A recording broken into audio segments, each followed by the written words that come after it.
আসসালামু আলাইকুম মিস। ওয়ালাইকুম আসসালাম।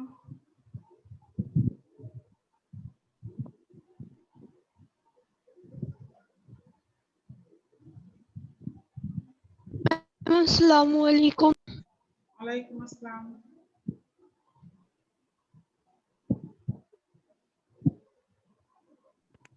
ম্যাম আসসালামু আলাইকুম। ওয়ালাইকুম আসসালাম।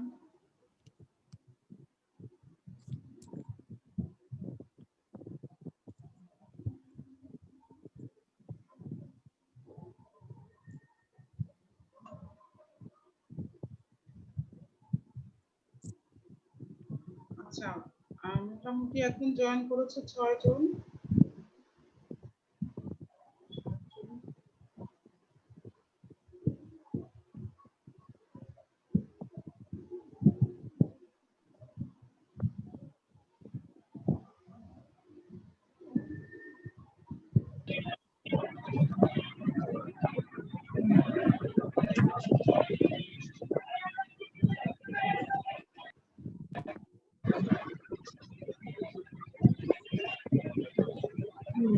আমি 5 পর্যন্ত দেখি ক্লাস স্টার্ট করবো, ঠিক আছে? 10টা 5 পর্যন্ত দেখি যে কে আসে।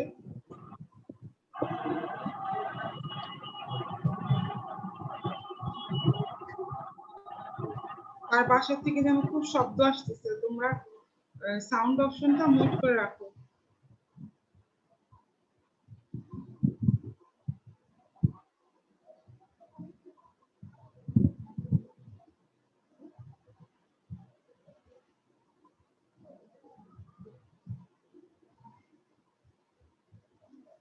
আচ্ছা মেয়েরা, 10টা 5 বেজে গিয়েছে, আমি ক্লাস শুরু করছি। কারণ তোমরা জানো যে জুমের একটা সময় থাকে, অটোমেটিকলি ওই 40 মিনিট পরে আমাদের ক্লাসটা শেষ হয়ে যায়। তো চাইলেও আমরা ওটাকে মানে কন্টিনিউ করতে পারি না।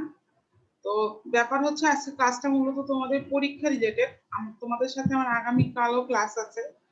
আর তোমাদের তো 17 তারিখ থেকে পরীক্ষা শুরু হয়ে যাচ্ছে। তো পরীক্ষা চলাকালীন সময় তোমাদের জুম ক্লাস হবে না। তো এই কারণে আমার ক্লাস ধরো তোমাদের এই উইকটাতেই হচ্ছে। তো আমি চাচ্ছি যে তোমাদেরকে একটু যতটুকু পারা যায় আর কি। তোমরা তো সিলেবাসটা পেয়ে গিয়েছো তাই না সবাই? সিলেবাস, আচ্ছা ফিনান্স সিলেবাস পেয়ে গেছো, দেখেই বুঝেছো যে আমি অত্যন্ত সহজ একটা সিলেবাস দিয়েছি যাতে তোমরা সবাই ভালো করতে পারো। পরীক্ষাটা হবে আমাদের এমসিকিউ, তার মধ্যে আমি একদম ইয়ার ফাইনাল থেকেও অধ্যায় একদম কম করে দিয়েছি, ঠিক আছে? মানে তোমাদের জন্য সহজ হবে এমন অধ্যায়গুলোই দিয়েছি।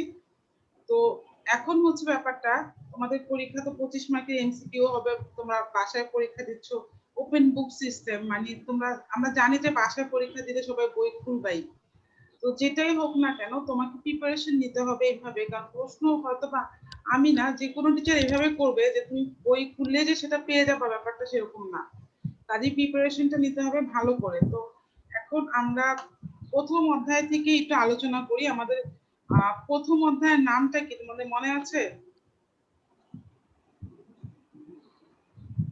প্রথম অধ্যায়ের নাম কি? প্রথম অধ্যায়ের নাম হচ্ছে অর্থায়নের সূচনা।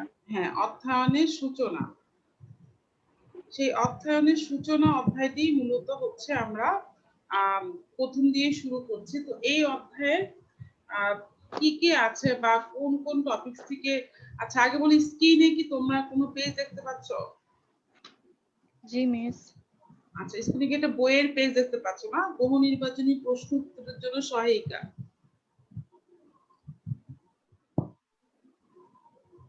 হ্যাঁ, এরকম একটা পেজ দেখতে পাচ্ছ? মিস সব ছোট ছোট আসতেছে। ছোট ছোট, হ্যাঁ এটাই হয় আমার সাথে। আমার এটা কি কম্পিউটারে সেটিং এর সমস্যা নাকি মানে আমার এই সমস্যা, সেটা আমি বুঝি না। আচ্ছা আরেকবার দেখি।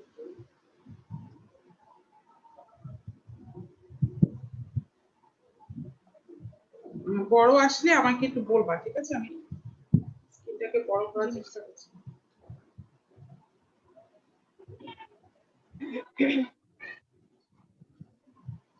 এখনো মেয়েরা ক্লাসে জয়েন করছে, একটু জয়েন করিয়ে নিই।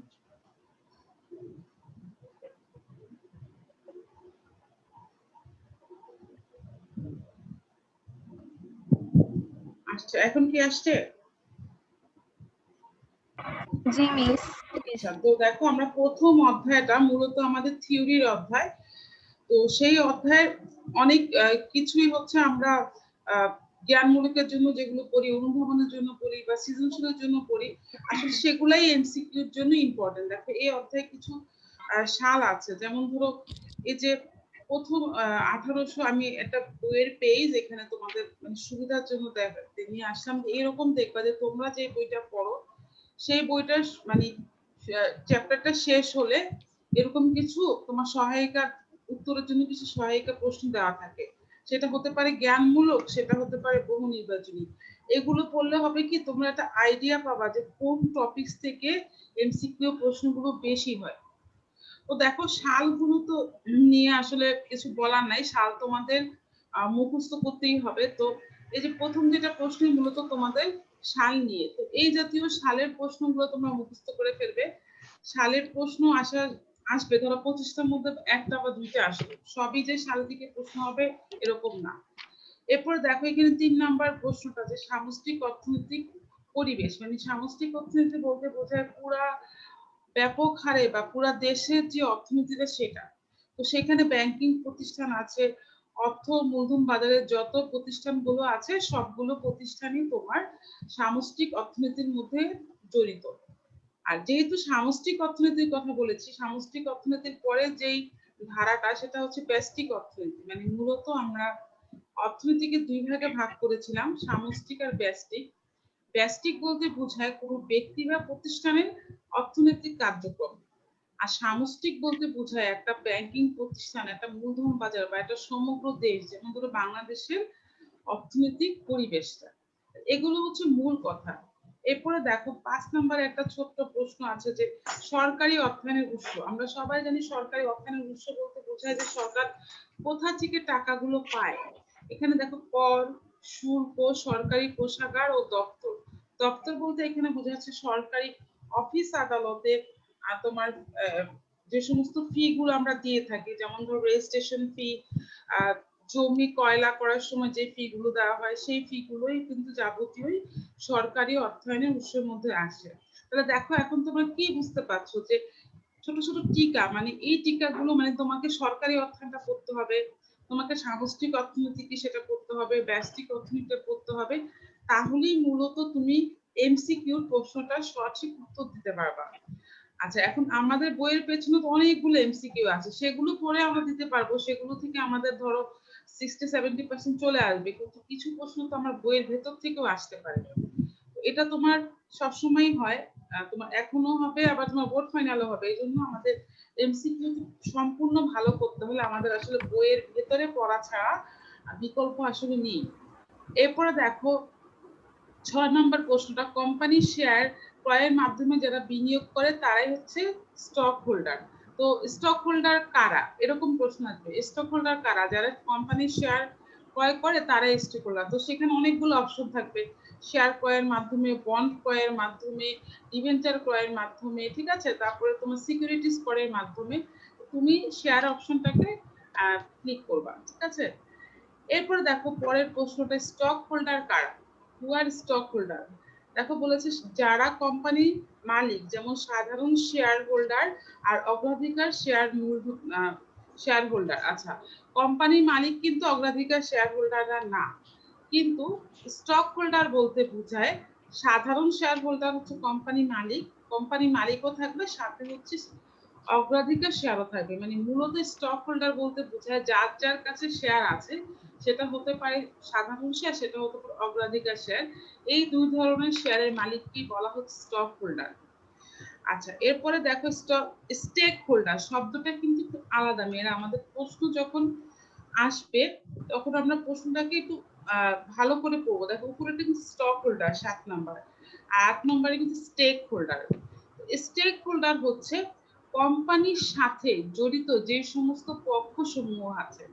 যেমন কোম্পানির সাথে শুরুতে শেয়ার হোল্ডার জড়িত, একটা কোম্পানির সাথে কোম্পানির কর্মকর্তা কর্মচারীরা জড়িত থাকে, একটা কোম্পানির সাথে ক্রেতা, সরবরাহকারী এবং ঋণদানকারীরা জড়িত থাকে। তার মানে একটা কোম্পানির সাথে যারা যারা জড়িত, যেমন ধরো আমরা এসিআই কথা যদি বলি, এসিআর শেয়ার হোল্ডাররা এসিআই এর আমরা যারা কাস্টমার তারা এসিআই এর যারা এমপ্লয়ি আছে সবাই হচ্ছে এসিআই স্টেক হোল্ডার।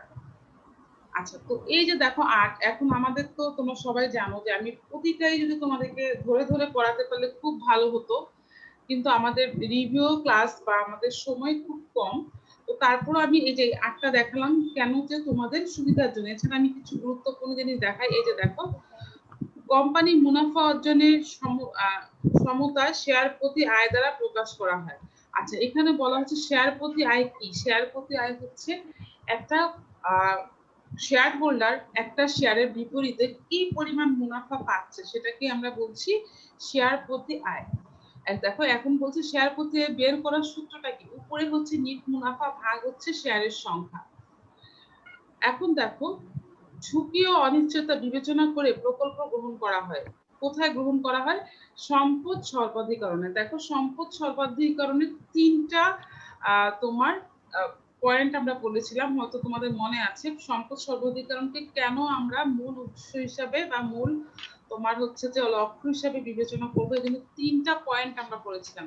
সেখানে কিন্তু একটা পয়েন্ট হচ্ছে যে তোমার ঝুঁকি এটা বিবেচনা করছে, ঝুঁকি অনিশ্চয়তা বিবেচনা করছে। এখন দেখো পরবর্তী প্রশ্ন, ঝুঁকি ও মুনাফা সমন্বয় নীতি।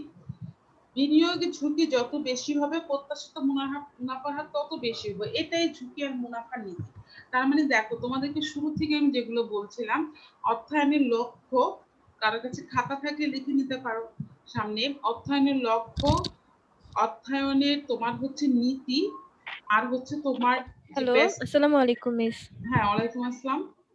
মিস একটু জুম করলে ভালো হতো পেজটা। এগুলো তো তোমরা এতগুলো তো লিখতে পারবা না, আমি তোমাদেরকে যেগুলো হচ্ছে মানে এখন মুখে বলছি। স্ক্রিনশট নিয়ে নিলে তাহলে ওগুলো আমরা আচ্ছা, পরে পড়তে পারবো। স্ক্রিনশটটা নিয়ে নাও তাহলে। তুমি নিজেও জুম করতে পারবে না, হ্যাঁ, জুম তুমি করে এখান থেকে দেখে নাও। স্ক্রিনশটটা নাও, পরে তুমি হচ্ছে জুম করে নিও, সেটাই তোমার জন্য বেটার হবে, ঠিক আছে? কারণ বড় একটা পৃষ্ঠা তো, আমি আসলে জুম করতে গেলে তোমাদের নিচের লেখা এবং এগুলো আসতেছে না। হ্যাঁ, ওকে মিস, সবাই হয়ে একটু, গেছে, থ্যাংক ইউ। হ্যাঁ সবাই একটু এই পেজটাকে স্ক্রিনশট নাও, ঠিক আছে? তো এই জি হচ্ছে মিস। তোমাদের বিষয়গুলো প্রথম অধ্যায় থেকে। মূলত এগুলো তোমরা আগে একটু কি আকারে পড়ে নিবা, পড়ে তারপর হচ্ছে তোমরা বইয়ের পেছনে যে এমসিকিউ গুলো আছে সেগুলো পড়ে নিবা। তাহলে কি কি আমরা ভালো করে পড়ছি প্রথম অধ্যায় থেকে? অবশ্যই যে সাল এখানে 2টা দেওয়া। এছাড়া হচ্ছে তোমার সামষ্টিক অর্থনীতি, ব্যষ্টিক অর্থনীতি কি, তারপর হচ্ছে যে তোমার অর্থায়নের নীতি কি, অর্থায়নের লক্ষ্য কি, তারপরে একটা ফার্মের চূড়ান্ত লক্ষ্য কি। তারপরে দেখো এই যে একদম লাস্টের দিকে যে গ্রিন কর্পোরেশন ফিনান্স 1897 সালে প্রকাশিত হয়। মেয়েরা আগেই বলছি আমি, সাল নিয়ে অত বেশি মাথা ঘামাবো না, যেই যেই সালগুলো ইম্পর্টেন্ট, যেমন এখানে মাত্র 2-3টা সাল আছে, ওরকমই তোমরা পড়ে নিবা। যে আমি খুব বেশি সালের প্রশ্ন দিব না, কারণ এটা ইতিহাস না যে তোমাকে আমি এত সালের প্রশ্ন দিব। তো দেখো এই হলো বিষয়টা। তো এটা এভাবে আমি প্রথম অধ্যায়টাকে শেষ করতে চাই। এখন তোমরা বলো যে প্রথম অধ্যায়ের কারো কোনো সমস্যা আছে কিনা, যে প্রথম অধ্যায়ের এই টপিকসটা আমার বুঝতে অসুবিধা আছে, যেটা আমার পরীক্ষা দেওয়ার জন্য অসুবিধা হবে, এরকম কিছু থাকলে আমাকে প্রশ্ন করো প্রথম অধ্যায় নিয়ে। কারণ আমি 2টা ক্লাস পাবো, আমি চাচ্ছিলাম যে একটু সবগুলো একটু টাচ করে দিতে যেতে পারি অ্যাটলিস্ট ফার্স্ট পেপারটা, তাহলে তোমাদের জন্য সুবিধা হবে। মিস তাহলে কি সেকেন্ড পেপার করাবেন না? হ্যাঁ, সেকেন্ড পেপার তো আমি করাবোই। আজকে তোমাদের সাথে আমার তো এই সপ্তাহে 2টা ক্লাস, মানে আজকে আর কালকে। কালকে হচ্ছে তোমার 13 তারিখ, আর 17 তারিখের আগে আমি আরো হচ্ছে তোমার মানে ক্লাস পাবো একটা মনে হয়। তো তখন আমি সেকেন্ড পেপারটা দেখাই দিব, ঠিক আছে? ওকে। আচ্ছা, তাহলে দেখো তো ফার্স্ট পেপারে কি কারোর সমস্যা আছে? ফার্স্ট পেপারে আমি যে যে টপিকস গুলো বললাম ওগুলো একটু ভালো করে পড়বা।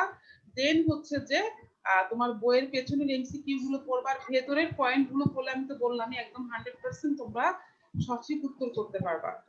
আচ্ছা, এখন দেখি, আমি চলে যাচ্ছি আমাদের প্রথম অধ্যায়ের পরে। আমি যে অধ্যায়টা তোমাদেরকে দিয়েছিলাম সিলেবাসে সেটা ছিল 3য় অধ্যায়, তাই না? 3য় অধ্যায়ের নাম কি? 3য় অধ্যায়ের নাম, হ্যাঁ, অর্থের সময় মূল্য, ঠিক আছে? তো এই 3য় অধ্যায়টা তোমরা জানো যে এখানে অঙ্ক আছে প্লাস থিওরিও আছে। এখন দেখো অঙ্ক আছে যেহেতু থিওরিও আছে, তাহলে অঙ্ক কখনোই এমসিকিউ থেকে আমাদের বড় বড় অঙ্ক আসে? অবশ্যই বড় বড় অঙ্ক আসবে না, ছোট ছোট অঙ্ক আসবে। প্রথমেই আমি যেটা বলে যে অর্থের সময় মূল্য কি, আমাদের মতো সবার মনে আছে যে সময়ের সাথে সাথে অর্থের মূল্য যে পরিবর্তন হচ্ছে সেটাকে আমরা কি বলছি? অর্থের সময় মূল্য। এখন অর্থের সময় মূল্যটা, এই দেখো প্রথম প্রশ্নটা হচ্ছে অর্থের সময় মূল্য নির্ধারক সমূহ। তার মানে তোমার কয়েকটা অপশন দেওয়া থাকবে যে নিচে অর্থের সময় মূল্য নির্ধারক সমূহ কি কি।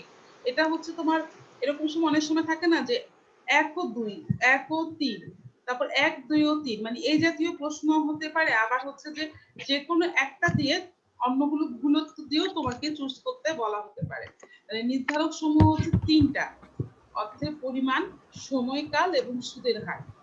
তো আমি এরকম দিতে পারি 1 নম্বরে এটা, 2 নম্বরে এটা, 3 নম্বরে এটা। আমি প্রশ্ন করতে পারি 1 ও 2, 1 ও 3, 1, 2 ও 3, ঠিক আছে?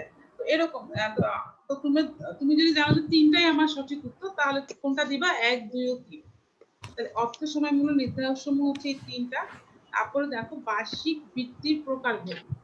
আমরা সবাই জানি যে বার্ষিক বৃত্তি বা অ্যানুইটিটা কি। যখন আমরা একটা সমপরিমাণ টাকা একটা নির্দিষ্ট সময় পর কাউকে প্রদান করি বা কারো কাছ থেকে কাউকে প্রদান করি বা কারো কাছ থেকে আমি পাবো, এরকম একটা তোমার যে সমপরিমাণ টাকা, সে সমপরিমাণ টাকার যে ধারা, সেটাকে আমরা বলছি বার্ষিক বৃত্তি। তো বার্ষিক বৃত্তিটাকে আমরা দুই ভাগে ভাগ করেছি। দেখো টাইপস অফ অ্যানুইটি, ওরা বলেছে সাধারণ বার্ষিক বৃত্তি এবং দেয় বা অগ্রিম বার্ষিক বৃত্তি। তো এটার কিন্তু একটা ইংরেজি শব্দ আছে মেয়েরা, এটা হচ্ছে অর্ডিনারি অ্যানুইটি এবং অ্যানুইটি ডিউ। এই ইংরেজি শব্দগুলো আমি তোমাদের ক্লাসে পড়ানোর সময় বলেছি। কেন বলেছি? কারণ অনেক সময় এমসিকিউ প্রশ্ন বলো বা সিকিউ প্রশ্ন বলো, এগুলো ইংরেজি শব্দ চলে আসতে পারে। তো এগুলো তোমরা ভেতরে পড়ার সময় পাবা যে অ্যানুইটিকে দুই ভাগে ভাগ করা হয়েছে। এখন দেখো পরবর্তী প্রশ্ন, যেটা নগদ প্রবাহের মৌলিক ধরন। যে নগদ প্রবাহের আসলে কি কি ধরন হতে পারে, মানে নগদ প্রবাহ মানে কি? আমাদের যে টাকাটা নগদে প্রতিষ্ঠানে আসতেছে বা প্রতিষ্ঠান থেকে চলে যাচ্ছে, তো নগদ প্রবাহগুলো কি কি ধরনের হতে পারে? এককালীন হতে পারে, মানে এককালীন মানে হচ্ছে যে আমি সারা জীবন তোমার হচ্ছে এককালীন বলতে বোঝাচ্ছে আমি শুধুমাত্র একটা অ্যামাউন্টের টাকা একটা মেয়াদেই পাবো। ধরো আমি কারো কাছ থেকে 10,000 টাকা পেলাম, আমার তার সাথে লেনদেন শেষ, এটাকে আমি বলছি এককালীন।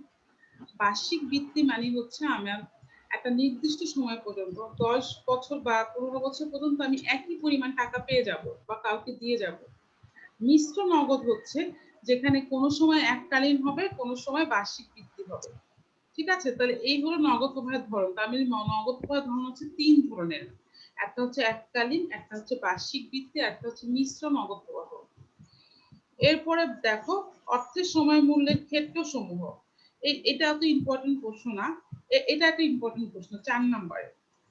এখনো মেয়েরা ক্লাসে ঢুকে দেখো 21 বেজে গিয়েছে, মানে এতবার তোমাদেরকে ওয়ার্নিং করা হয়।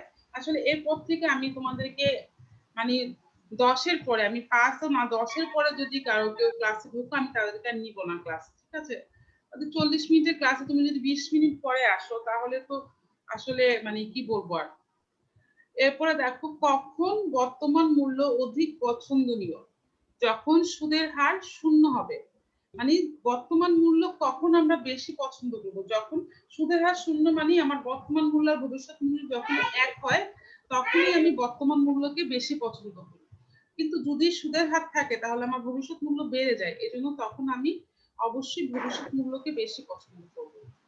এই জাতীয় প্রশ্ন খুবই ইম্পর্টেন্ট।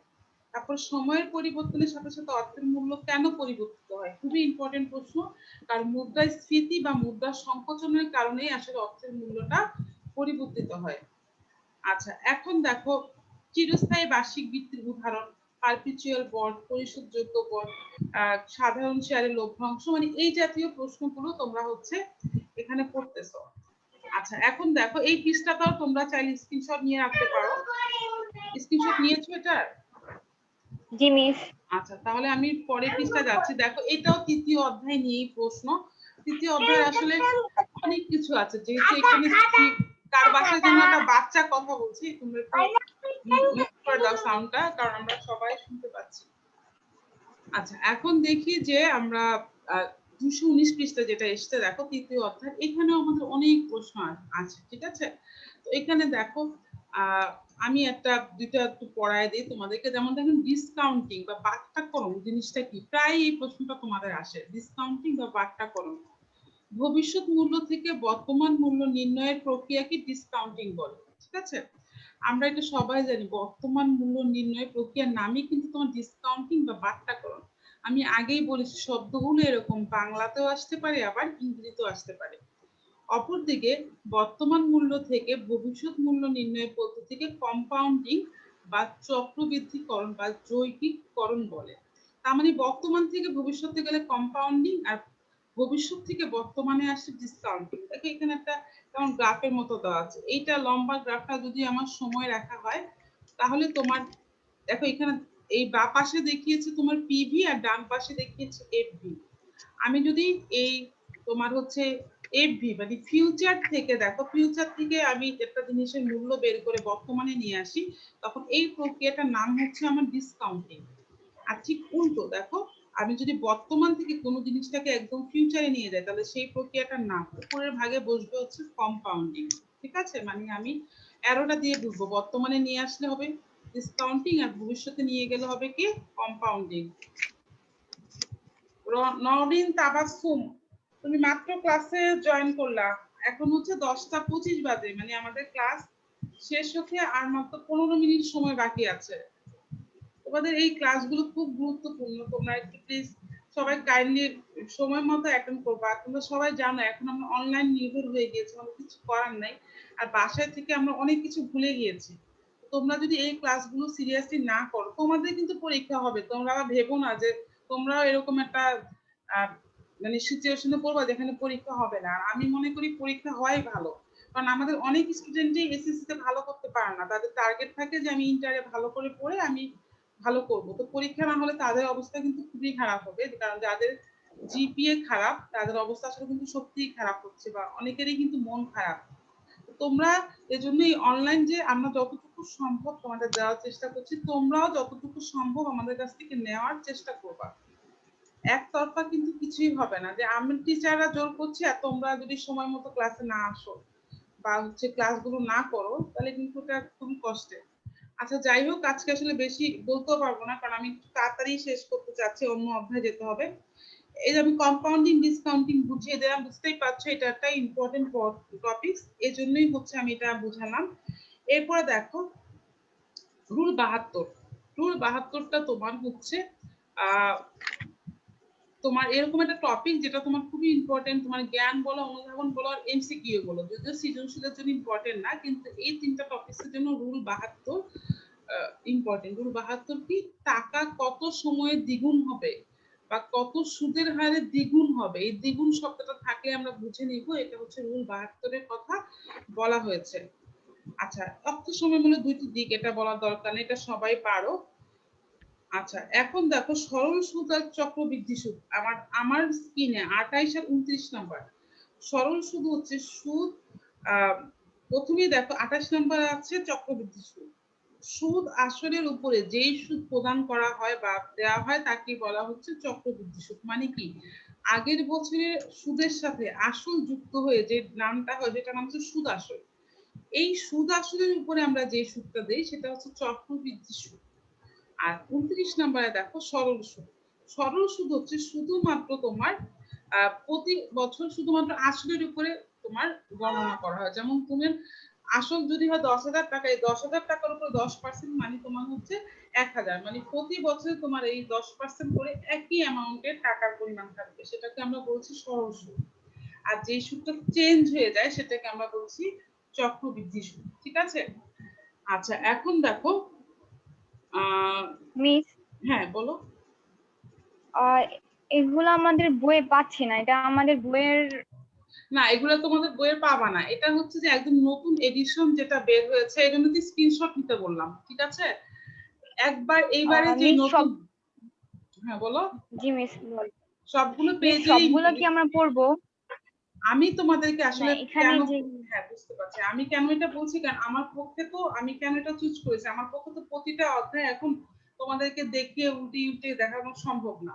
এজন্য আমি একটা সামারাইজ বা সামারি করার জন্য এটাকে সামনে রেখেছি। তার মানে যে এইটা থেকেই তোমার আসবে সেটা না, আমি এটা সামনে রেখেছি কেন, কারণ এখানে আমার গুরুত্বপূর্ণ টপিক গুলো সব চলে এসেছে, ঠিক আছে। কারণ এখন তো তোমরা তোমরা আমার সাথে, আমি তো ক্লাসে যেরকম বই উল্টে উল্টে দেখাই, সেটা আসলে এতগুলো পৃষ্ঠা বা এতগুলো অধ্যায় দেখানো পসিবল না বলে, আমার সময় কম বলে আমি একটা সামারি রেখেছি। তো এটা জাস্ট আমি সামারি থেকে বলছি, তোমাদের যেটা করতে হবে এরকম না, তোমরা স্ক্রিনশট নিয়ে রাখলে দেখবা যে না মিস এই এই বিষয়গুলোতে আলোচনা করেছে। আর এমসিকিউ তোমরা বরাবর যেভাবে পড়ো সেরকম গুরুত্বপূর্ণ টপিকস গুলা বইয়ের ভেতর থেকে পড়বা, আর বাদ বাকি গুলা চ্যাপ্টারের পেছনে যে এমসিকিউ গুলো দেওয়া থাকে ওগুলো থেকে পড়লে ইনশাআল্লাহ পেয়ে যাবে, ঠিক আছে। আচ্ছা এখন দেখো, সময় যত বেশি হবে অর্থে বর্তমান মূল্য তত কম হবে, অপরদিকে আবার ভবিষ্যৎ মূল্য তত বেশি হবে। মানে এই জিনিসগুলো আমরা না দাগ দেওয়ার সময় আমরা কিন্তু একবার ক্লিক করে ফেললে দ্বিতীয়বার আর ক্লিক করতে পারবো না, ঠিক আছে। তোমরা যেরকম একবার ভরাট করে ফেললে আরেকবার ভরাট করলে আমি উত্তরটা নেই না, কম্পিউটারও সেরকম, তুমি হুট করে একটা ক্লিক করে ফেললা, পরে আবার শুনে বা বই দেখে আরেকটা ক্লিক করবা, হবে না কিন্তু। তার মানে তুমি প্রথমবার ক্লিক করার সময় তোমাকে বুঝে ক্লিক করতে হবে যে আমার সময় যত বেশি হবে তত বর্তমান মূল্য কম হবে, অপরদিকে ভবিষ্যৎ মূল্যটা বেশি হবে, কারণ একটার সাথে কিন্তু আরেকটা জড়িত। আবার সেম সুদের হার বৃদ্ধি পেলে বর্তমান মূল্য হ্রাস পায়, ওদিকে সুদের হার বৃদ্ধি পেলে ভবিষ্যৎ মূল্য বৃদ্ধি পায়। বর্তমান মূল্য সর্বদা ভবিষ্যৎ মূল্য থেকে কম হয়, যেহেতু বর্তমান মূল্য কম হয় তাহলে ভবিষ্যৎ মূল্য অবশ্যই কি হবে, বেশি হবে। এইগুলো আমাদের, আমি বলতে পারি অর্থ সময় মূল্য থেকে প্রশ্ন। দেখো এইখানে আরো কিছু প্রশ্ন আছে যে এগুলো ওরকমই, যে কোনটা চিরস্থায়ী বৃত্তি কোনটা বার্ষিক বৃত্তি। এই যে এখন তোমরা যে প্রশ্নটা আসছে সাধারণ বহু নির্বাচনী বা জ্ঞানমূলক অনুধাবনমূলক প্রশ্ন, এগুলো তোমাদের বইতে পাবা। আর এই পৃষ্ঠাগুলো নতুন বইতে অ্যাড হয়েছে, এবারে যেই এডিশনটা এসেছে সেখানে। আচ্ছা তো এখন হচ্ছে অঙ্ক কি করবা, দ্বিতীয় অধ্যায় অঙ্ক আছে। নরমাল তোমার হচ্ছে বর্তমান মূল্য নির্ণয় করবা, নরমাল ভবিষ্যৎ মূল্য নির্ণয় করবা, অ্যানুইটি নির্ণয় আমি হয়তো দিব না পরীক্ষায়, কারণ অ্যানুইটিতে তোমার হচ্ছে না অ্যানুইটিটা করবা, অ্যানুইটি অর্ডিনারি অ্যানুইটিটা করবা, কারণ অ্যানুইটি থেকে প্রশ্ন আসে। এই তো শুধুমাত্র বর্তমান মূল্য ভবিষ্যৎ মূল্য নির্ণয়টা শিখে রাখবা, অ্যানুইটিটা শিখে রাখবা, তাহলে মোটামুটি তুমি এই অধ্যায় থেকে যে ম্যাথ গুলো ছোট ছোট প্রশ্ন আসবে, ম্যাক্সিমাম প্রশ্ন থিওরি রাখবে, বুঝতেই পারছো। 25টার মধ্যে হয়তো বা তোমার 5টা প্রশ্ন তোমার ম্যাথমেটিক্যাল হতে পারে, তাহলে সেজন্যই তোমার এই ম্যাথের অংশগুলোতে যেগুলো আমি বলছি একটু প্রিপারেশন নিয়ে রাখবা। আচ্ছা এখন আমরা চলে যাচ্ছি হচ্ছে, আচ্ছা আগের পৃষ্ঠায় যাই, সেটা হচ্ছে আমরা চতুর্থ অধ্যায়ে যাচ্ছি। চতুর্থ অধ্যায়ের নাম হচ্ছে নগদ প্রবাহ বিশ্লেষণ। যে অধ্যায়টা মনে করে দেখো, আমরা একটা অংশ পড়েছিলাম, আরেকটা অংশ আমরা বলেছিলাম যে আমরা সেকেন্ড ইয়ারে উঠলে পড়বো, তোমাদের খেয়াল আছে হয়তো, ঠিক আছে। তো একটা অংশ যেহেতু আমরা পড়েছি, তো আরেকটা অংশ আমরা সেকেন্ড ইয়ারে উঠলে পড়বো। তো যে অংশটা আমরা পড়েছি আমাদের প্রশ্ন সেই অংশটা থেকেই হবে, ঠিক আছে।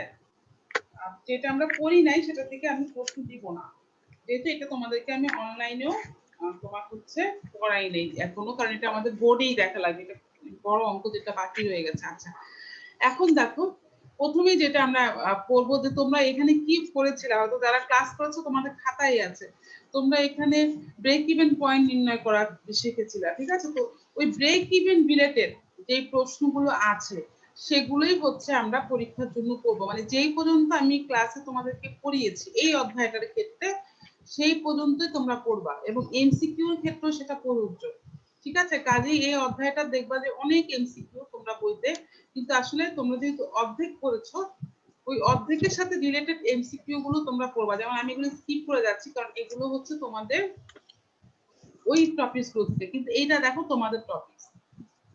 এখন দেখো একটু আগে পৃষ্ঠাটা যাই, একটু ব্রেক ইভেন থেকে একটু শুরু করে দেখো।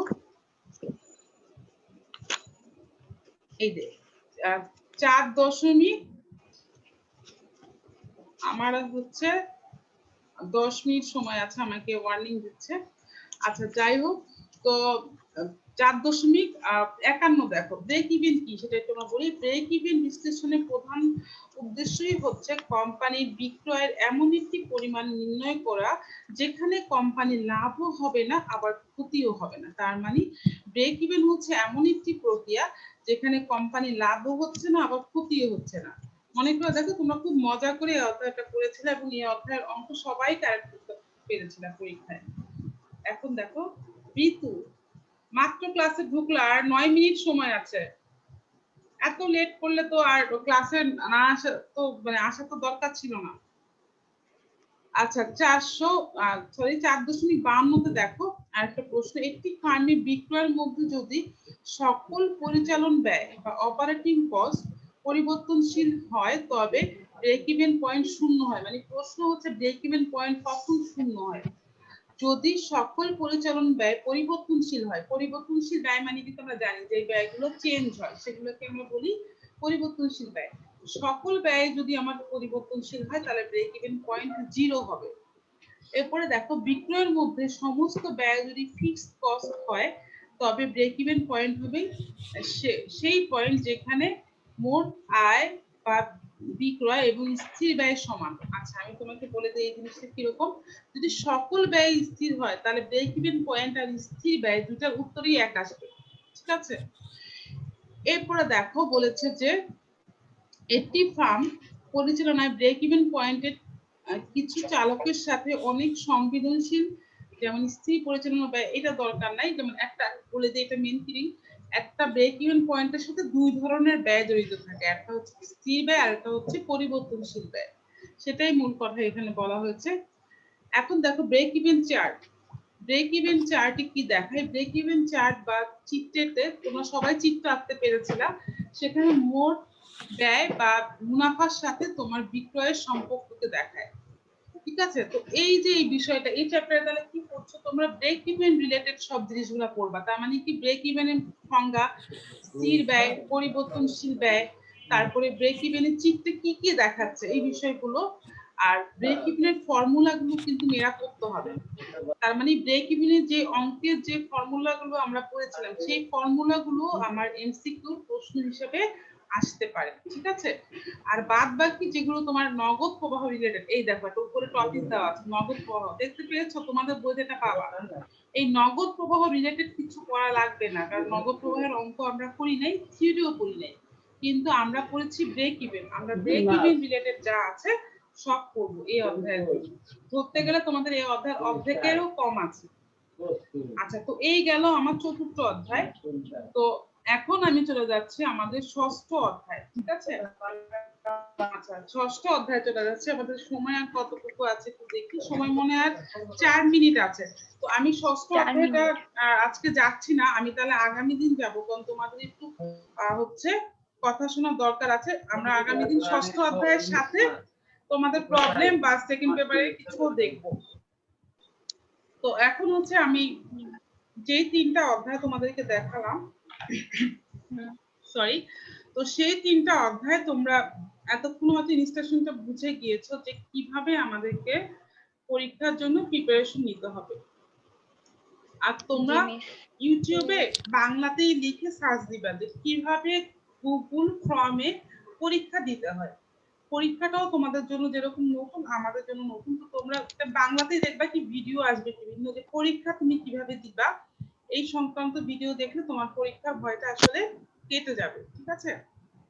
জি মিস। আচ্ছা তো এখন আমাকে তোমরা বলো যে তোমাদের সমস্যা কি আছে। আমাদের আজ এই 2-3 মিনিট সময় আছে, আমি চাইবো যে একটু সমস্যাগুলো শোনার জন্য। হ্যাঁ মিস, পরীক্ষা দেওয়ার জন্য একটা লিংক সার্চ করতে হয় দেখলাম ভিডিওতে, তো আমাদের লিংকটা দিয়ে দেওয়া হবে? হ্যাঁ লিংকটা আমরা দিয়ে দিব। এরকম যেরকম জুম ক্লাসে আমরা যেরকম লিংক দিচ্ছি ঠিক পরীক্ষার জন্য আমরা একটা লিংক দিব। তোমরা লিংকে ক্লিক করেই তোমরা পরীক্ষাটায় অ্যাটেন্ড করতে পারবে। ঠিক আছে। এখানে একটা নির্ধারিত সময় দেওয়া থাকবে, তোমার হচ্ছে ওই সময়ের পরে কেউ আর পরীক্ষা অ্যাটেন্ড করতে পারবে না। তো ওই সময়ের পরে তোমার অটোমেটিকলি প্রশ্নটাই সিস্টেম থেকে মানে চলে যাবে। ঠিক আছে। আর ভয়ের কোনো কারণ নাই, যেহেতু মানে তোমাদের মানে এটা খুবই সুখবর যে যেহেতু বাসায় পরীক্ষা দিচ্ছ, ওপেন বুক সিস্টেম আমরা বলেই দিচ্ছি। আমেরিকা এই ধরনের সিস্টেম পরীক্ষা হয়, ওপেন বুক সিস্টেম। কিন্তু ওপেন বুক সিস্টেম বলেই তুমি যে ওই নির্ধারিত সময়ের মধ্যে বইয়ের পেজ খুলে উত্তরটা যে খুব ইজিলি খুঁজে পাওয়া, ব্যাপারটা কিন্তু সেরকম না। এই জন্য কিন্তু তোমাকে পড়তে না। হবে, ঠিক আছে? মানে তোমরা জানো বিশেষ করে এমসিকিউ খুঁজে পাওয়া কিন্তু খুব কঠিন। তুমি মিস সৃজন- আমরা কি বই খুলে লিখবো? বই খুলে লিখবা না, তোমার পরীক্ষার সিস্টেম, ওটা তো আমি বলবো না, পরীক্ষার সিস্টেম হচ্ছে ওপেন বুক এমসিকিউ প্রশ্ন। তো তুমি বাসায় আমি তোমাকে যতই বলি বই খুলবা না, তুমি খুলবাই, ঠিক আছে? তো তোমরা ক্লাসেই দেখে রাখো, পেছনে ফেরো, এদিকে ফিরো, এদিকে করো, আর আমরা থাকি তার মধ্যে পরীক্ষা গার্ডে থাকি। আর এটা তো ভাষা সিস্টেমটা আমাদের ওপেন বুক সিস্টেম, কিন্তু সেটাই বললাম, প্রশ্ন একদম এরকম তুমি যে বই খুললেই বইয়ের মধ্যে প্রশ্ন পেয়ে যাওয়া, ব্যাপারটা সেরকম না। এই জন্যই কিন্তু আমি টপিকস নিয়ে একটু আলোচনা করলাম। তোমরা সবাই জানো যে এই টপিকস গুলো আমরা অনেক সময় নিয়ে পড়েছি, এই 40 মিনিটের ক্লাসে আসলে সব আলোচনা করা সম্ভব না, আমি একটু জাস্ট রিভিউ করলাম। তো তোমরা বাসায় একটু কাইন্ডলি সবাই ভালো করে প্রিপারেশন নিবা, যাতে আমরা সবাই সেকেন্ড ইয়ারে প্রমোশন পেয়ে যাই। আর হচ্ছে যে ইনশাআল্লাহ। হ্যাঁ, আর আশা করি সবাই ভালো করবা, যেহেতু সিস্টেমটা অনেক সহজ করা হয়েছে, এমসিকিউ করা হয়েছে, আশা করি সবাই ভালো করবা। আর তোমাদের যারা এখনো জানে না পরীক্ষা নিয়ে, বা তোমাদের 13 জনকে আমি সবসময় পাচ্ছি ক্লাসে, অনেকেই পাচ্ছি না, যেমন সুহানা বা আরো ভালো ভালো মেয়ে যারা হচ্ছে রেগুলার ছিল ক্লাসে, তারা কিন্তু নাই অনেকেই। তোমাদের মিস সোহানার নেটে অনেক প্রবলেম ছিল, তো আজকে জয়েন হইতে চাইছিল, বাট হঠাৎ ওর কারেন্টটা চলে গেছে, তো জয়েন হতে পারি নাই। আমাকে জানাইছে জিনিসটা। সোহানা আজকে ক্লাস করতে চাইছিল, বাট ওর কারেন্টটা চলে গেছে সাডেনলি, তো ক্লাসে জয়েন করতে পারি। সেটা আসলে ওর উপর তো কারো হাত নাই, কিছু করার নাই। আরেকটা জিনিস, পরীক্ষার দিন তোমরা অবশ্যই এমবিও কিনে রাখবা। মানে যাদের বাসায় হচ্ছে মানে ব্রডব্যান্ড, হঠাৎ করে কারেন্ট চলে গেলে কি করবা? তো সেই ক্ষেত্রে আমার পরামর্শ হবে, হ্যাঁ, ফোনে এমবি কিনে রাখবা। সিম নেই, আমি কিভাবে এমবি কিনবো? হ্যাঁ, আমার ফোনেও সিম নাই। শোনো, পরীক্ষার জন্য একটু Wi-Fi তোমাকে একটু তোমার হচ্ছে পরীক্ষার জন্য একটু ম্যানেজ করতে হবে। বড় ভাই বলো, বাসায় আত্মীয় স্বজন বলো, কারো না কারো মোবাইলে তো আছেই, তাই না? যেহেতু পরীক্ষা, আমাদেরকে একটু ম্যানেজ করতে হবে, জি ম্যাম, ঠিক আছে? এখন তো ওটা তোমাকেই ম্যানেজ করে নিতে হবে। আমরা টিচাররাও তো অনেক ম্যানেজ করছি, তাই না? আমাদের অনেক কিছুই ছিল না, কারো হয়তো বা ফোন নষ্ট ছিল, নতুন ফোন নেওয়া হয়েছে, কি করবে এখন, পরিস্থিতি এরকম। কেউ হয়তো ল্যাপটপ নিয়েছে, তো তোমাদেরকে একটু কষ্ট করে ম্যানেজ করতে হবে, যেহেতু এইভাবেই আসলে সব কলেজগুলোতে বা স্কুলগুলোতে পরীক্ষা হচ্ছে বা তোমার ক্লাস হচ্ছে। তো আশা করি তোমরা হচ্ছে এইভাবে সবাই ভালো করে প্রিপারেশন নিবা। ইনশাআল্লাহ আগামীকালই তোমাদের সাথে আমার ক্লাস আছে, আমি 6ষ্ঠ অধ্যায়টা দেখে তারপরে সেকেন্ড পেপারে কিছুটা শুরু করব, ঠিক আছে? তাহলে আজকের মতো সবাইকে আল্লাহ হাফেজ। আর কাইন্ডলি সবাই যে সময় মতো অ্যাটেন্ড করবে, আমি কিন্তু দেখতে পারি কে কখন ঢুকো। আমি কিন্তু নেক্সট ক্লাসে, এইবারই তোমাদেরকে ওয়ার্নিং দিয়ে দিলাম, নেক্সট ক্লাসে কিন্তু আমি 5 মিনিটের পরে আর কাউকে অ্যালাউ করবো না। তাহলে ঠিক আছে? ম্যাম, বলো। মাঝে মাঝে তো ওয়াইফাই কানেকশন চলে যায়, তখন আর কি লিভ হয়ে যায় অটোমেটিক্যালি, তো পরে আবার লিংকে ক্লিক করলে আবার জয়েন করতে হয়। হ্যাঁ, সেটা তো ঠিক নেট আছে। চলে গেলে কি করব?